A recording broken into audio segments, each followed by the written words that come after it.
ஆண்டின் பொதுக்காலம் 21ஆம் ஞாயிறு திருவழிபாட்டில் நாம் அனைவரும் பங்கெடுத்து கொண்டிருக்கிறோம்.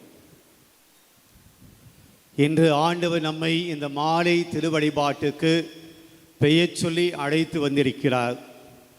இந்த தெய்வீக திருவழிபாட்டில் பங்கேற்பதற்குண்டான ஒரு ஆசீர்வாதத்தை தந்திருக்கிறார். ஆண்டவருக்கு நன்றி சொல்லுவோம். இன்றைய வழிபாட்டின் வழியாக நம்முடைய வாழ்க்கையில் நாம் கடைபிடிக்க வேண்டிய ஒரு சில காரியங்களை இன்றைய இறை வார்த்தை வழிபாட்டின் வழியாக கடவுள் நமக்கு வெளிப்படுத்துகிறார்.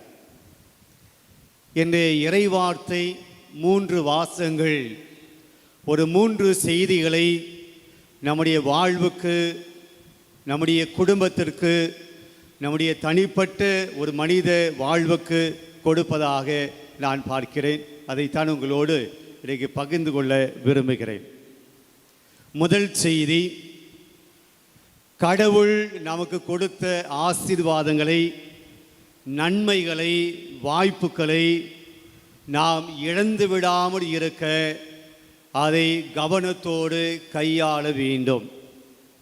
நான் மீண்டும் சொல்லுகிறேன், ஆண்டவர் நம்முடைய வாழ்க்கையில், அது தனிப்பட்ட வாழ்க்கையாலும் சரி, நம்முடைய குடும்ப வாழ்க்கையானாலும் சரி, நம்முடைய ஆன்மீக வாழ்க்கையானாலும் சரி, கடவுள் நமக்கு கொடுத்திருக்கிற ஆசீர்வாதங்களை, நன்மைகளை, வாய்ப்புகளை நாம் இழந்து விடாமல் அவற்றை மிக கவனமாய் கையாள வேண்டும் என்பதை இன்றைய முதல் வாசகம் நமக்கு எடுத்துச் சொல்லுகிறது. இன்றைய முதல் வாசகம் எசையா புத்தகத்தில் நாம் வாசித்திருக்கிறோம்.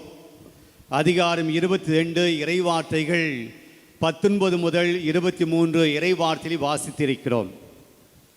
கடவுள் எசையா வழியாக யூதா நாட்டினுடைய அரசவையில் இருக்கக்கூடிய செப்னா என்கின்ற ஒரு மேல் அதிகாரிக்கு சொல்லக்கூடிய வார்த்தைகளை வாசித்திருக்கிறோம்.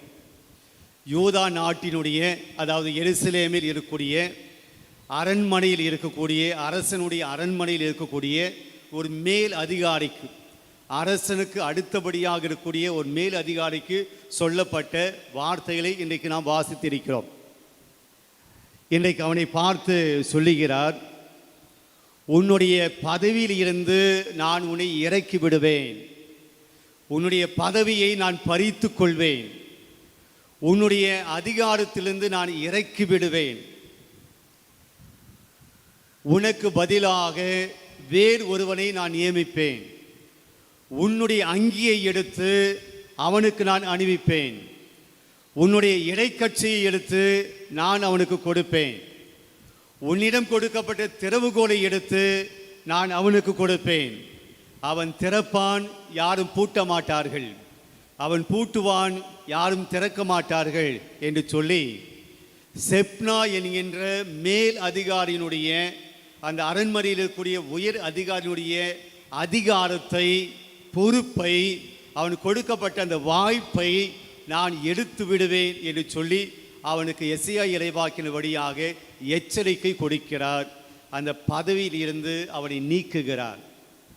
பிரியமானவர்களே, அவன் என்ன செய்தான்? இந்த செப்னா என்கின்ற அந்த மேல் அதிகாரி என்ன செய்தான்?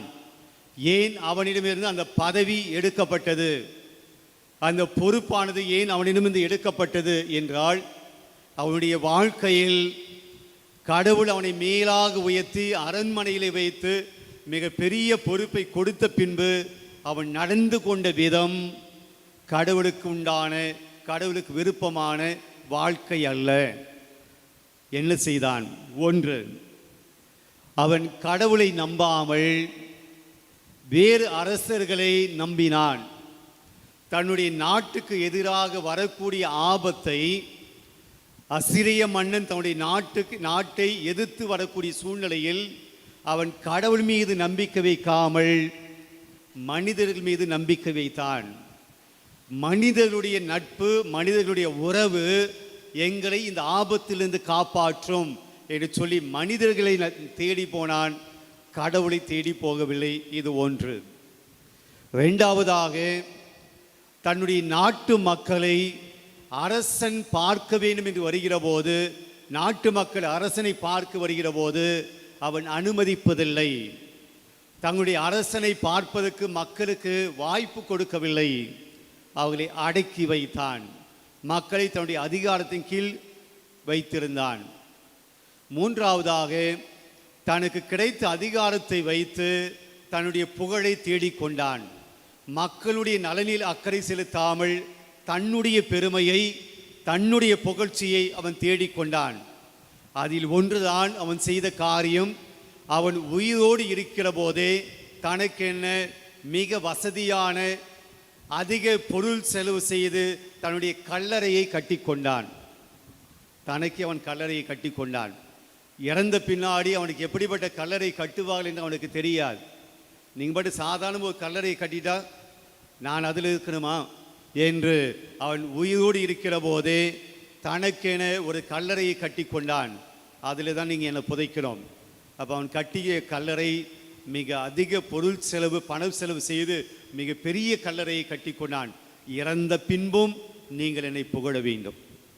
நான் செத்து போன பின்னாடியும் கூட எப்படிப்பட்ட கல்லறை, இந்த செப்பினாவுடைய கல்லறை போல யார் கல்லறையும் கிடையாது என்று இறந்த பின்பும் கூட மக்கள் தன்னை புகழ வேண்டும் என்று அவன் கேட்டான், அவன் எதிர்பார்த்தான். அப்படிப்பட்டவன் தான் இந்த செப்னான்.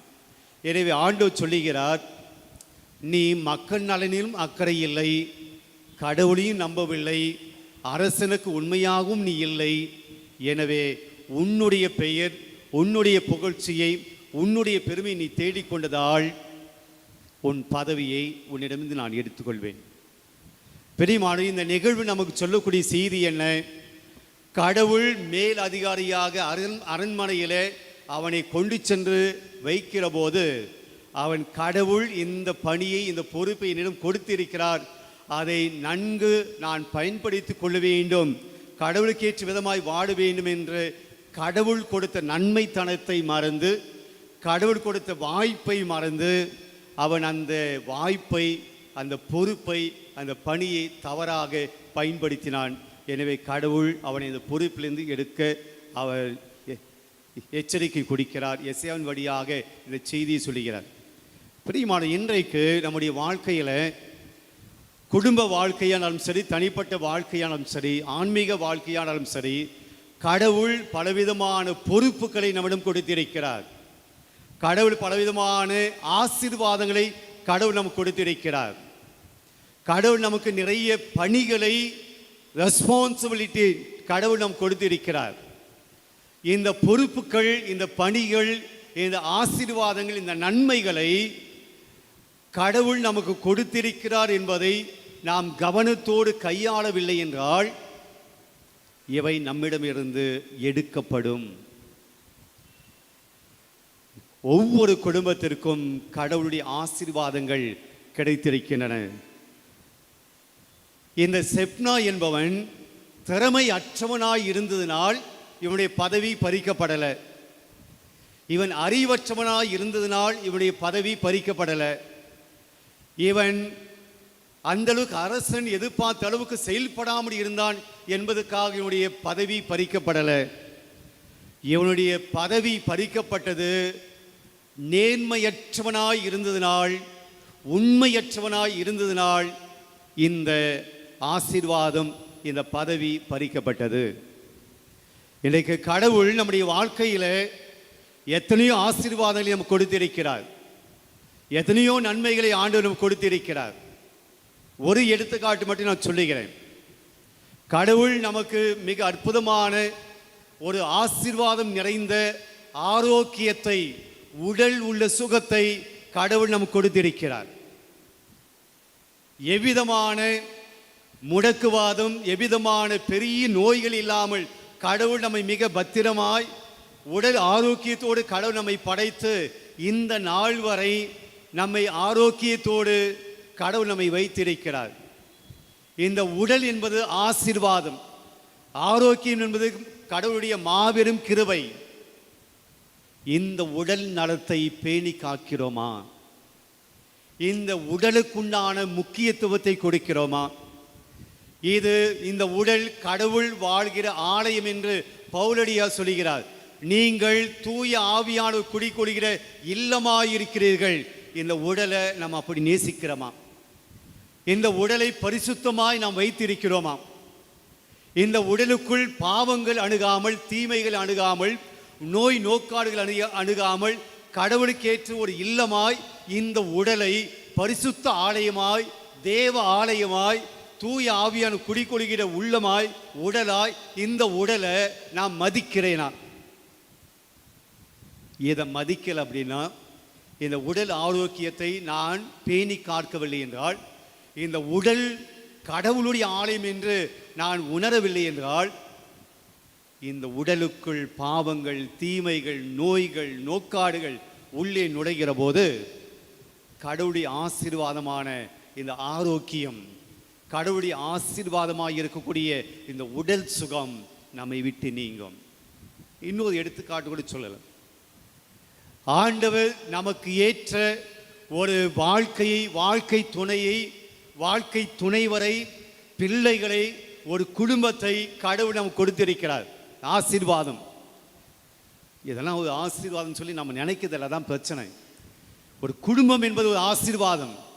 சொல்லுவார்கள், யார் ஒருவருக்கு குடும்பம் இல்லையோ அவனை விட இந்த உலகத்தில் சாபக்கேடு படைத்தவன், சாபம் படைத்தவன் எவனும் கிடையாது. ஒரு குடும்பம் இந்த உலகத்தில் அவனுக்கென இல்லை அப்படின்னா அதை விட சாபம் எதுவும் கிடையாது என்று சொல்லுவார். அப்போ நமக்கு குடும்பம் கிடைத்திருக்கிறது. ஒரு கணவன், மனைவி, பிள்ளைகள், தாய், தந்தை, அண்ணன், தம்பி, உற்றார் உறவினர்கள், உறவுகளுக்கு கிடைத்திருக்கிறது. இது ஒரு ஆசீர்வாதம். இது ஒரு கடவுளுடைய மாபெரும் கிருபை. இந்த குடும்பம் என்கின்ற உறவை, இந்த குடும்பம் என்கிற ஆசீர்வாதத்தை, இந்த குடும்பம் என்கின்ற ஆண்டவருடைய நன்மைத்தனத்தை நாம் உணராமல் உறவுகளை பாழ்படுத்தி கொண்டிருக்கிறோம் என்றால், உறவுகளை பற்றி நாம் அக்கறை இல்லாமல் இருக்கிறோம் என்றால், குடும்பத்தை பற்றி நாம் எவ்விதமான அக்கறை இல்லாமல் இருக்கிறோம் என்றால், குடும்பத்துக்குள்ளே இருக்கக்கூடிய சமாதான ஒற்றுமையை பற்றி நாம் கவலைப்படாமல் இருக்கிறோம் என்றால், இது இறைவன் தந்த இந்த மாபெரும் கொடையை நான் வீணடிக்கிறேன். குடும்பம் சிதைந்து போகும். குடும்பம் சிதைந்து போகும். கடவுள் கொடுத்த ஆசீர்வாதத்தை பத்திரமாய் பாதுகாக்க இன்னைக்கு நாம் அழைக்கப்படுகிறோம். இதுதான் முதல் செய்தி. செப்னா அரியணையில் இருந்த மிகப்பெரிய பதவி ஆண்டவர் கொடுத்தாரு. அவன் சரியாக பாதுகாக்கலை, அது சரியாக யூஸ் பண்ணலை. கடவுள் அதை எடுத்து கொண்டார். செப்னாவுக்கு கொடுத்த ஆசீர்வாதத்தை கடவுள் எடுத்துக்கிட்டார் அப்படின்னா, இன்றைக்கு கடவுள் நமக்கு கொடுத்ததுக்கு ஆசீர்வாதத்தை ஆண்டவருக்கு ஏற்ற விதமாய் வாழவில்லை என்றால், ஆண்டவருக்கு பிடித்தமான ஒரு வாழ்க்கையை வாழலை அப்படின்னா, ஆண்டவர் கொடுத்த ஆசீர்வாதத்தை தப்பாக பயன்படுத்துகிறோம், ஆண்டவர் கொடுத்த ஆசீர்வாதத்தை நலன்களை நாம் தவறாக பயன்படுத்துகிறோம் என்றால், அந்த ஆசீர்வாதம் நம்மை விட்டு நீங்கும். கடவுள் எடுக்கணும் அவசியம் இல்லை, அது நம்மை விட்டு நாமே தொலைத்து விடுவோம். அந்த ஆசீர்வாதத்தை நாமே இழந்து விடுவோம்.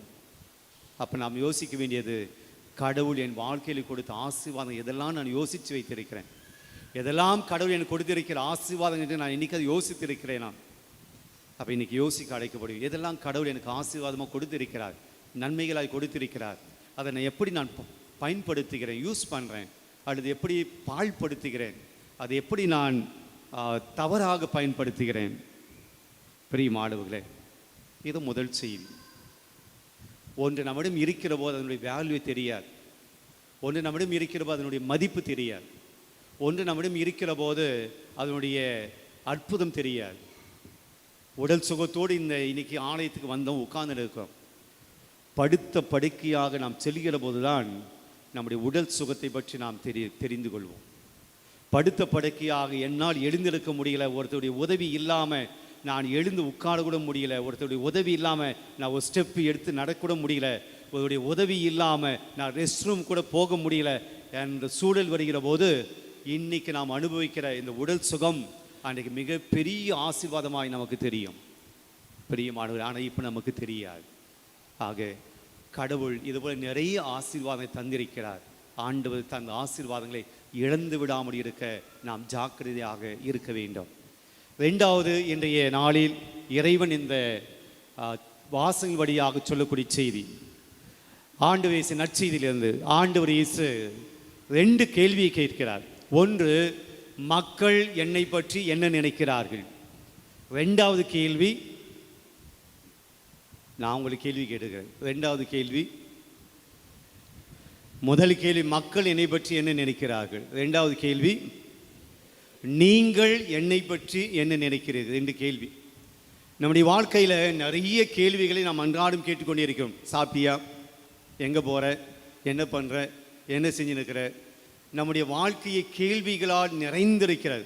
கேள்விகள் தான் அன்றாட வாழ்க்கையில் நம்மை பார்த்து நாம் அடுத்தவரை பார்த்து சொல்லக்கூடிய விஷயங்கள். கேள்விகளை கேட்டுக்கொண்டே இருக்கிறோம். இயேசு ரெண்டு கேள்வி கேட்டிருக்கிறார், மிக முக்கியமான கேள்விகள். ஒன்று, மக்கள் என்னை பற்றி என்ன நினைக்கிறார்கள். அந்த கேள்வியை நாம் நமக்கு வைத்து கொள்வோம். இன்றைக்கு நீங்கள் அந்த கேள்வியை உங்களுக்கு கேட்டு பாருங்கள். நான் அந்த கேள்வி எனக்கு கேட்டு பார்த்தால் என்னை பற்றி மக்கள் என்ன நினைக்கிறாங்க அப்படின்னு நான் யோசிக்கிறேன். நீங்கள் உங்களை பற்றி கேளுங்க. உங்களை பற்றி மக்கள் என்ன நினைக்கிறார்கள். இந்த கேள்விக்கு என்ன பதில் வரும் என்றால், நீங்கள் நினைத்தபடியே அல்லது நான் நினைத்தபடியே நான் எதிர்பார்க்கக்கூடிய பதில்கள் எனக்கு கிடைக்கப் போவதில்லை. என்னை பற்றி என்ன நினைப்பாங்க நான் நினைப்பேன்.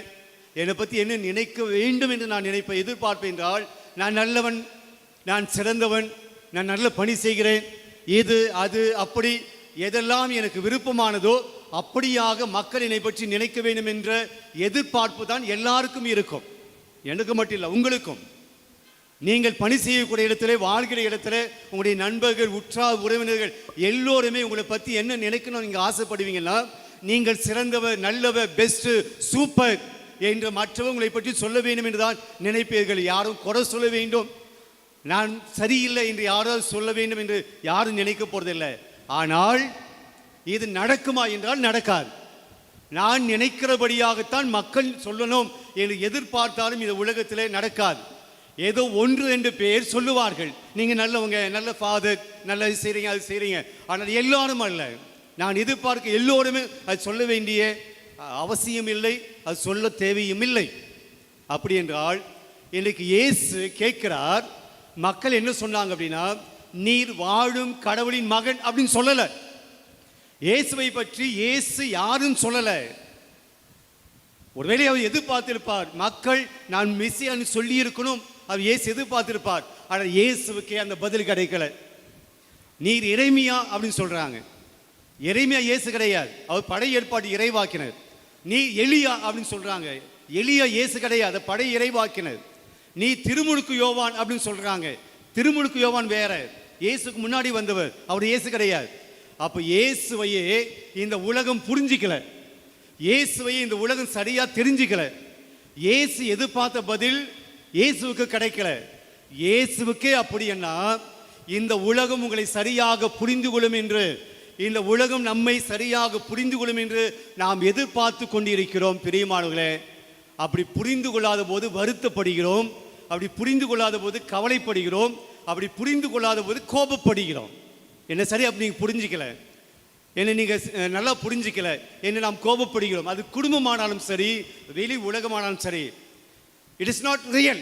இது உண்மையாகாது. மற்றவர்கள் என்னை சரியாக புரிந்து கொள்ள வேண்டும் என்று நீங்கள் ஆசைப்பட்டாலும் கூட அது நடக்காது. அதற்காக நாம் கோபம் கொள்வதோ அல்லது வருத்தப்படுவதோ வேதனைப்படுவதோ தேவையில்லை. உலகம் நம்மை சரியாக புரிந்து கொள்ள வேண்டும் என்று ஆசைப்பட்டாலும் அது நடக்காது. பிரியமானவர்களே, என்ன சொல்ல வருகிறேன் என்றால், மற்றவர்கள் உங்களை சரியாக புரிந்து கொண்டு, மற்றவர்களை சரியாக புரிந்து கொண்ட பின்பு நீங்கள் சந்தோஷமாக வாழலாம் அப்படி நினைச்சிங்கன்னா, மற்றவர்கள் எப்போது என்னை சரியாக புரிந்து கொள்கிறார்களோ அப்போது நான் மகிழ்ச்சியாக இருப்பேன் என்று நீங்கள் இருப்பீர்களானால், சாகிற வரையிலும் யாரும் உங்களை சரியாக புரிந்து கொள்ளப் போவது இல்லை. இருக்கிற வரையிலும் நம்மை சரியாக யாரும் புரிந்து கொள்ளப் போவது இல்லை. நீங்கள் எதிர்பார்க்கிறபடி மற்றவங்களை புரிந்து கொள்ளப் போவது இல்லை. ஊருக்காக வாழ போறீங்களா, உங்களுக்காக வாழ போறீங்களா? இதுதான் செய்தி. இன்னைக்கு நம்ம எல்லாருமே நமக்காக வாழ, அவங்க என்ன நினைப்பாங்க என்னை பற்றி, இவங்க என்ன நினைப்பாங்க, இவங்க என்ன நினைப்பாங்க, ஊருக்காக வாழ்ந்து கொண்டிருக்கிறோம். மற்றவர்களை சாட்டிஸ்ஃபை பண்ணுறதுக்காக வாழ்ந்து கொண்டிருக்கிறோம். நம்முடைய திருப்திக்காக வாழ்வது கிடையாது. நம்முடைய சாட்டிஸ்ஃபேக்ஷனுக்காக வாழறது கிடையாது. நாம இருப்பது கிடையாது. முகமூடிகளை அணிந்து கொண்டு இருக்கிறோம். அவங்களுக்காக இவங்களுக்காக முகமூடிகளை அணிந்து கொண்டு இருக்கிறோம். we are not real. நம்முடைய ரியல் ஃபேஸ் காட்டுவது கிடையாது. பிரியமானவர்களே, அடுத்தவர்களை சரியாக புரிந்து கொண்ட பின்புதான் நான் உண்மையாக இந்த உலகத்தில் சந்தோஷமாக வாழ முடியும்னா நீங்கள் ஒருபோதும் அதை எதிர்பார்க்க இயலாது. அப்போ 2வது கேள்விக்கு இயேசு வராது. என்னை பற்றி நீங்கள் என்ன நினைக்கிறீங்க? அந்த கேள்வியை அப்படியே உங்களுக்கு நீங்கள் கேட்டு பாருங்கள். என்னை பற்றி நான் என்ன நினைக்கிறேன், என்னை பற்றி நான் என்ன நினைக்கிறேன், மற்றவங்க என்னை பற்றி என்ன நினைக்கிறேன் அது பிரச்சனை கிடையாது. என்னை பற்றி நான் என்ன நினைக்கிறேன், என்னை பற்றி ஒரு சுய ஆய்வு பண்ணி பார்ப்போம். எத்தனை பேர் நம்மை மேலாக 2 விதமான காம்ப்ளெக்ஸ் இருக்குது. ஒன்று சுப்பீரியாரிட்டி காம்ப்ளெக்ஸ், இன்னொன்று இன்ஃபீரியாரிட்டி காம்ப்ளெக்ஸ். ரெண்டுமே ஆபத்தானது. இந்த உலகத்தில் என்ன போல பெஸ்ட் எவனும் கிடையாது. சுப்பீரியாரிட்டி காம்ப்ளெக்ஸ் எது தன்னை பற்றி மிக மேன்மையாக நான் தான் பெஸ்ட், நான் தான் சிறந்தவன், ஆபத்து.